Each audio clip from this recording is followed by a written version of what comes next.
and to Regan, many happy returns of the day. God bless you.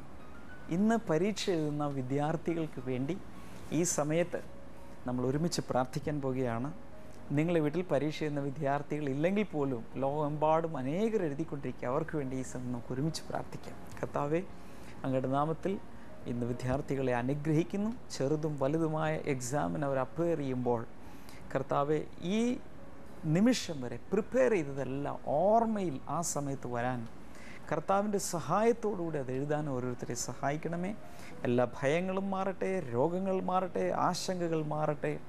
പ്രത്യേകിച്ച് കർത്താവെ, സമയത്ത് പരീക്ഷ എഴുതി തീർക്കാൻ കഴിയാതെ പ്രയാസപ്പെടുന്ന പലരും ഉണ്ടല്ലോ. അവർക്കെല്ലാം വളരെ നന്നായി ടൈം മാനേജ് ചെയ്യാനുള്ള കൃപ കൊടുക്കണമേ. നല്ലൊരു ജയം കർത്താവ് കൊടുക്കണമേ. അധ്യാപകരെയും വിദ്യാർത്ഥികളെയും മാതാപിതാക്കളെയും കർത്താവെ, ഈ ഒരു ദിവസം അങ്ങ് അനുഗ്രഹിക്കുന്നതിനായി നന്ദി പറയുന്നു. യേശുവിൻ്റെ നാമത്തിൽ തന്നെ. ആമേൻ, ആമേൻ. God bless U.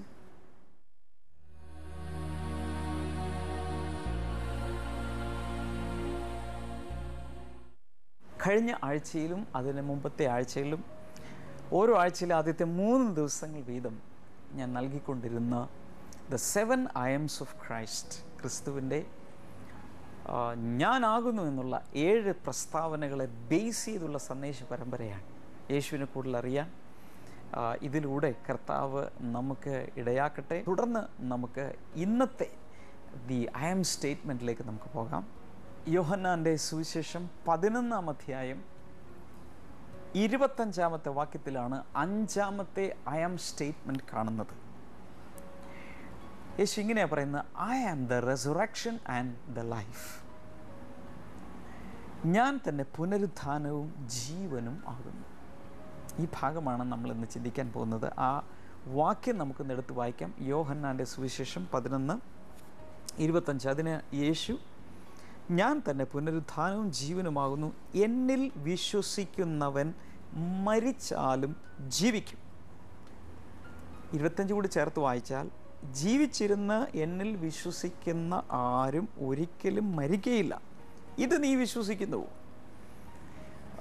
യേശു ഇത് പറയുമ്പോൾ ദർ ഇസ് എ സെറ്റിംഗ്, ഒരു ബാക്ക്ഗ്രൗണ്ട് ഇതിൻ്റെ പിന്നിലുണ്ട്.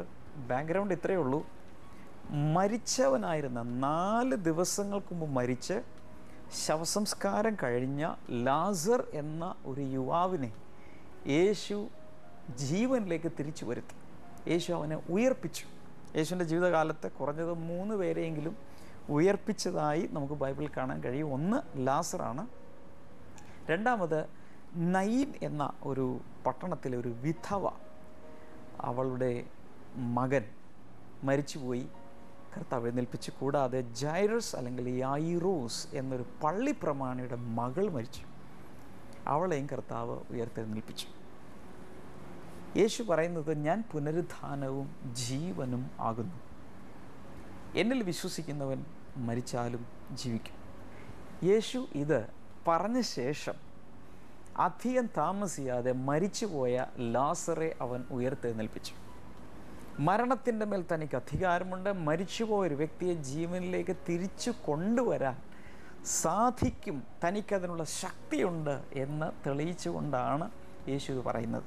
മാത്രമല്ല, there is N offer in this, there is A promise. എന്നിൽ വിശ്വസിക്കുന്നവൻ ഒരു നാളും മരിക്കുകയില്ല. ജീവിച്ചിരുന്ന് എന്നിൽ വിശ്വസിക്കുന്നവൻ മരിച്ചാലും അവൻ ജീവിക്കും.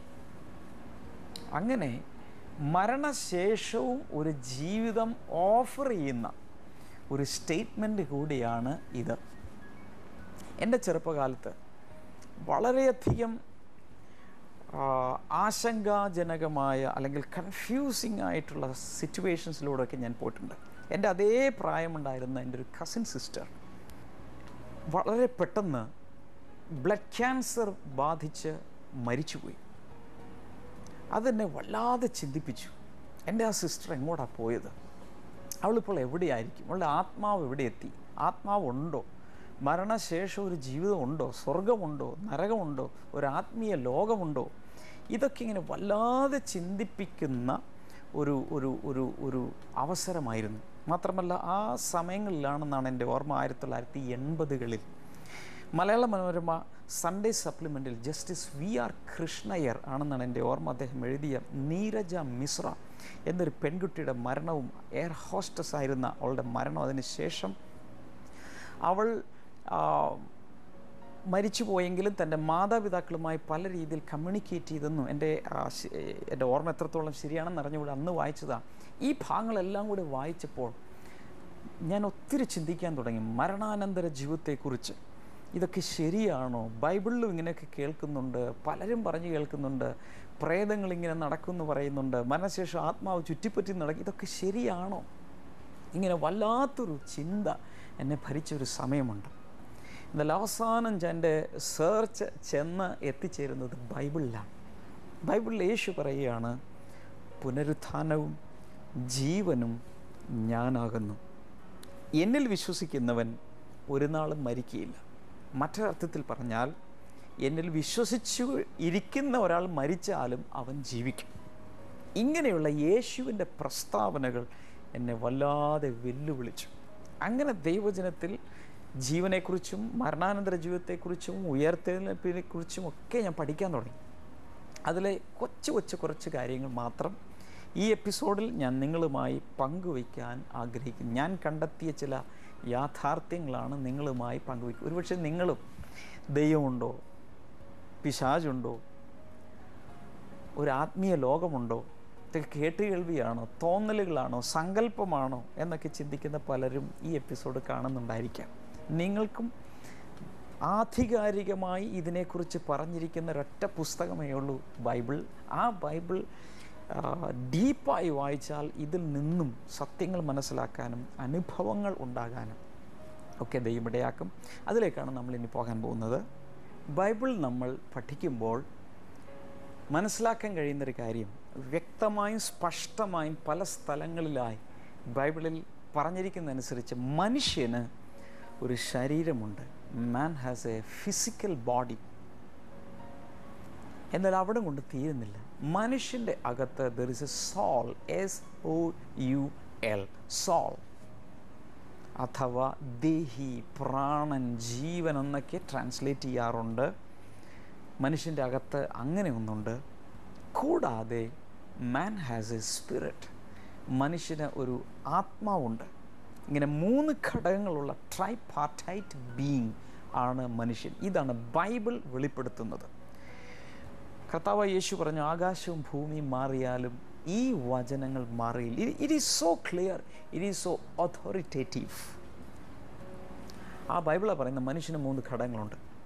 മരണസമയത്ത് ബോഡിയിൽ നിന്നും സോൾ ആൻഡ് സ്പിരിറ്റ്, ദേഹിയും ആത്മാവും വേർപെട്ടു പോകുന്നു.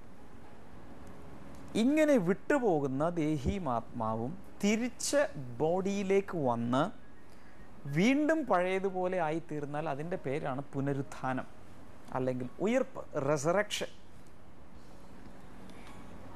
യേശു പറയുന്നത്, I am the resurrection and the life.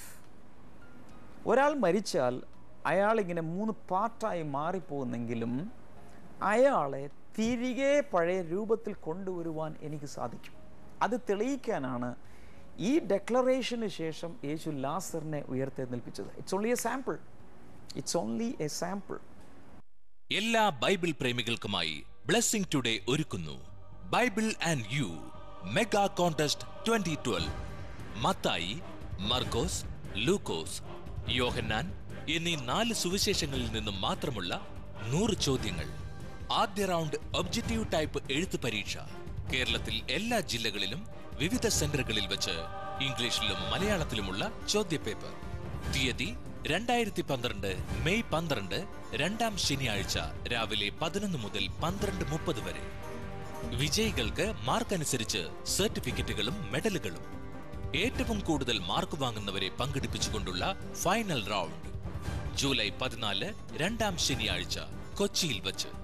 10 വയസ്സിന് മുകളിലുള്ള ആർക്കും ജാതിമത വ്യത്യാസമില്ലാതെ പങ്കെടുക്കാം. 1ാം സമ്മാനം 1 ലക്ഷം രൂപ. 2ഉം 3ഉം സ്ഥാനക്കാർക്ക് സമ്മാനങ്ങൾ വേറെയും. പങ്കെടുക്കുവാൻ ആഗ്രഹിക്കുന്നവർ പേര്, അഡ്രസ്, ജില്ല, ഫോൺ നമ്പർ, ജനനത്തീയതി, തിരഞ്ഞെടുക്കുന്ന ഭാഷ എന്നിവ അടക്കമുള്ള ബയോഡാറ്റ ഇന്ന് തന്നെ 100 രൂപ രജിസ്ട്രേഷൻ ഫീസ് സഹിതം അയയ്ക്കുക. പണം നേരിട്ടോ മണി ഓർഡറായോ DD ആയോ മാത്രം ദ മാസ്റ്റർ മിനിസ്ട്രീസ് ട്രസ്റ്റ് കൊച്ചിയുടെ പേരിൽ എടുത്ത് അയയ്ക്കുക. അയക്കേണ്ട വിലാസം blessing today, post box number 2215, Edappally PO, Ernakulam, Kerala, India 682024. കൂടുതൽ വിവരങ്ങൾക്ക് 0484 422101. യോഹന്നാന്റെ സുവിശേഷം 5-ാം അധ്യായം 25-ാമത്തെ വാക്യം വായിക്കുമ്പോൾ, സത്യമായി സത്യമായി ഞാൻ നിങ്ങളോട് പറയുന്നു, മരിച്ചവർ ദൈവപുത്രൻ്റെ ശബ്ദം കേൾക്കുകയും, അഥവാ യേശുവിൻ്റെ ശബ്ദം കേൾക്കുക. ആരാ കേൾക്കുന്നത്? മരിച്ചവർ. കേൾക്കുന്നവർ ജീവിക്കുകയും ചെയ്യുന്ന സമയം വരുന്നു, ഇപ്പോൾ വന്നുമിരിക്കുന്നു.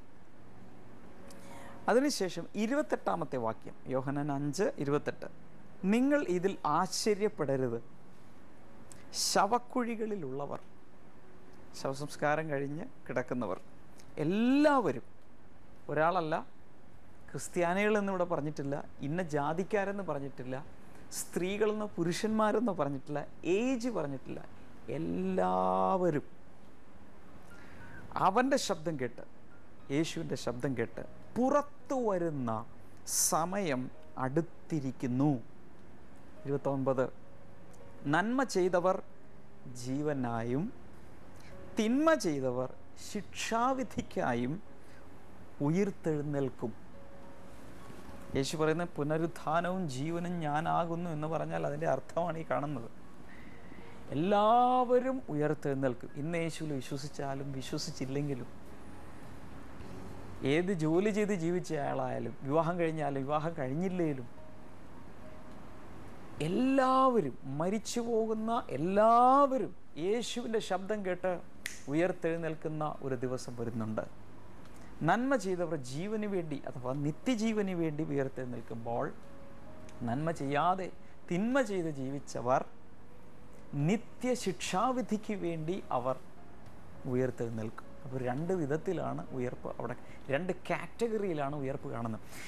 ഉയർത്തെഴുന്നേൽപ്പിനെ കുറിച്ച് വളരെ വിശാലമായും ആഴമായും പഠിക്കേണ്ട ഒന്നാണത്, ഒരു സബ്ജക്റ്റാണത്. എന്നാൽ അതിലേക്ക് അത്രയും ഞാൻ പോകുന്നില്ല. ഈ ഒരു എപ്പിസോഡിൽ ഒതുങ്ങുന്ന ഒരു കൊച്ചു ടീച്ചിങ് മാത്രമാണ് ഞാൻ നിങ്ങൾക്ക് നൽകുന്നത്.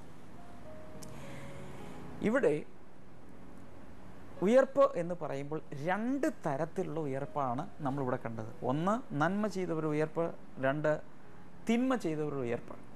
ചിലർ എന്നുമെന്നേക്കും നിത്യമായ ശിക്ഷാവിധിക്ക് വേണ്ടി ഉയർത്തെഴുന്നേൽക്കുമ്പോൾ, ചിലർ നിത്യമായ ജീവന് വേണ്ടി ഉയർത്തെഴുന്നേൽക്കുന്നു.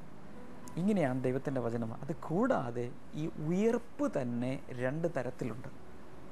ഒന്ന്, ടെമ്പററി റിസറക്ഷൻ, താൽക്കാലികമായ ഉയർത്തെഴുന്നേൽപ്പ്.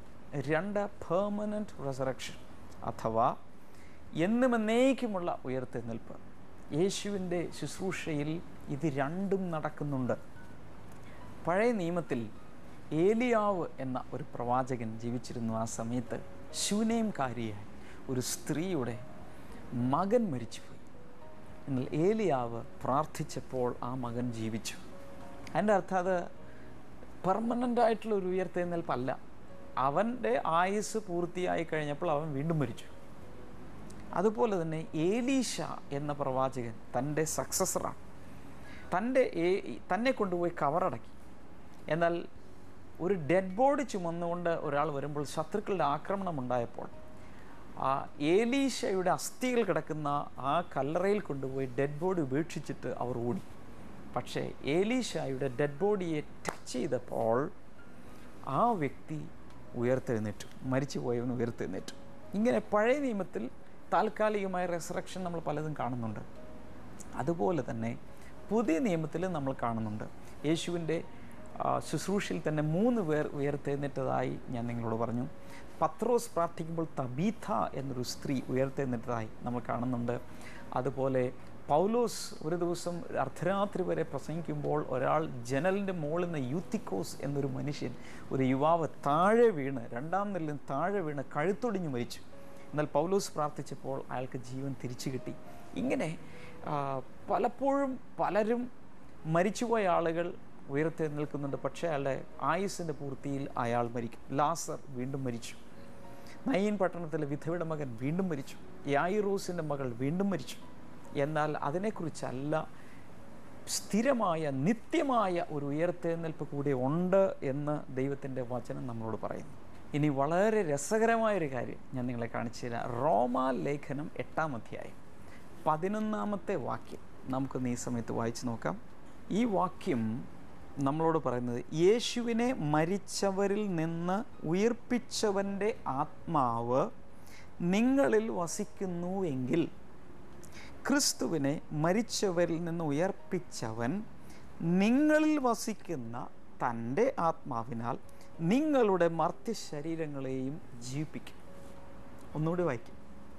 യേശുവിനെ മരിച്ചവരിൽ നിന്ന് ഉയർപ്പിച്ചവൻ്റെ ആത്മാവ് അഥവാ പരിശുദ്ധാത്മാവ് നിങ്ങളിൽ വസിക്കുന്നുവെങ്കിൽ, നമ്മിൽ പരിശുദ്ധാത്മാവ് വസിക്കുന്നുവെങ്കിൽ, ക്രിസ്തുവിനെ മരിച്ചവരിൽ നിന്ന് ഉയർപ്പിച്ചവൻ നിങ്ങളിൽ വസിക്കുന്ന തൻ്റെ ആത്മാവിനാൽ നിങ്ങളുടെ മർത്യ ശരീരങ്ങളെയും ജീവിപ്പിക്കും.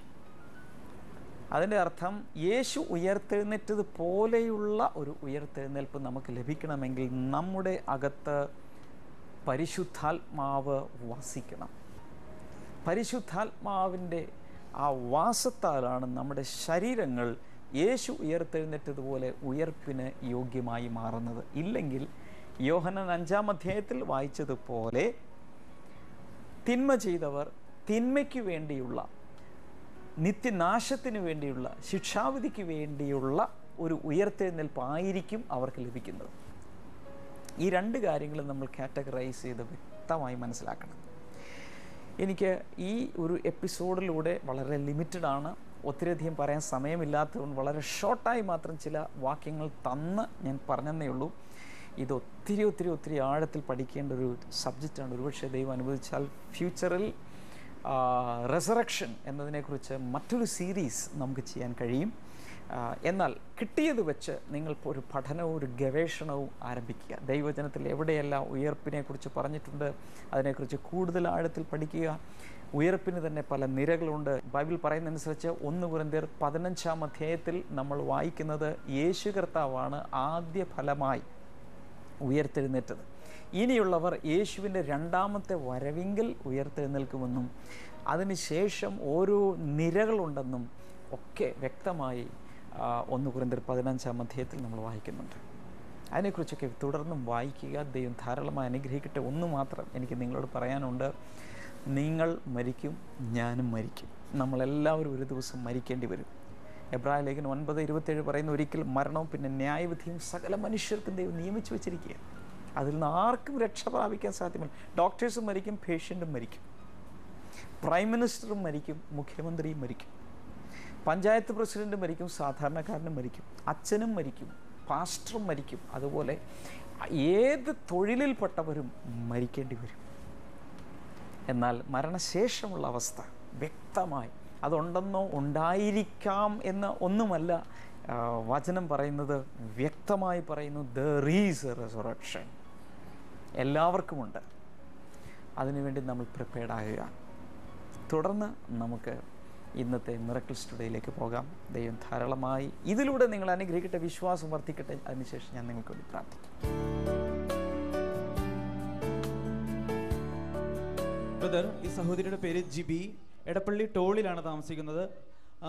കഴിഞ്ഞ 2 വർഷമായിട്ട് ഈ സഹോദരിക്ക് കാലിൽ എപ്പോഴും നീര് വരുമായിരുന്നു. താൻ നേഴ്സായി ജോലി നോക്കുകയായിരുന്നു. 2 വർഷത്തോളമായി ഈ പ്രോബ്ലം ഉണ്ടായിരുന്നു.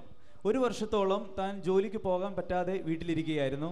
അങ്ങനെ ഇരിക്കുമ്പോൾ തൻ്റെ വല്യപ്പച്ചൻ ബോംബെയിലാണ് താമസിക്കുന്നത്. അദ്ദേഹം പറഞ്ഞിട്ടാണ് ഇവിടെ ബ്ലെസ്സിംഗ് സെന്ററിൽ കഴിഞ്ഞ ഓഗസ്റ്റ് മാസത്തിൽ താനും തൻ്റെ ഭർത്താവും കൂടി വരുന്നത്.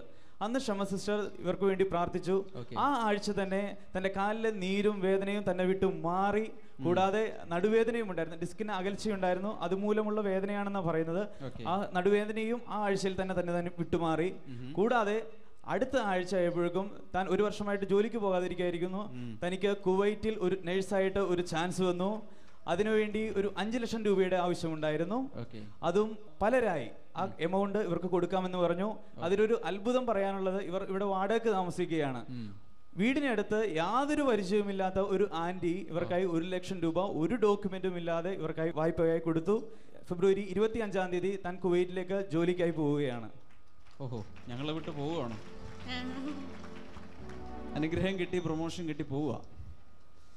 എന്തുകൊണ്ടാണ് നീര് വന്നത്? എന്ത് രോഗമായിരുന്നു?